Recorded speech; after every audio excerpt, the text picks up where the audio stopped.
ભરૂચમાં નવજીવન સ્કૂલ પાછળથી ટાટા એલપીજી ગાડીમાં શંકાસ્પદ ઘઉંની હેરાફેરી ઝડપાઈ હતી।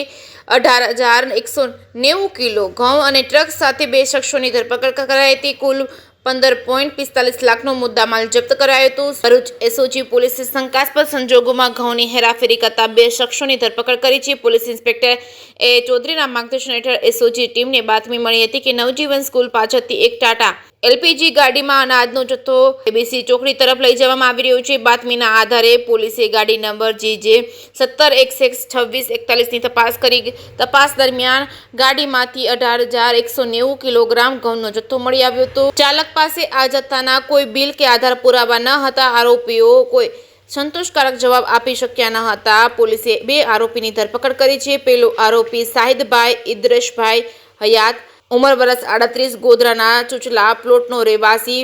બીજો આરોપી ગગનસિંહ તલવારસિંહ ટાક, ઉંમર વર્ષ 33, ભરૂચના સરદારનગરીનો રહેવાસી। પોલીસે 5.45 લાખની કિંમતનો ઘઉંનો જથ્થો, 10 લાખની કિંમતના ટ્રક મળી કુલ 15.45 લાખનો મુદ્દામાલ જપ્ત કર્યો હતો। બંને આરોપી વિરુદ્ધ BNSS કલમ હેઠળ કાયદેસરની કાર્યવાહી કરવામાં આવી છે।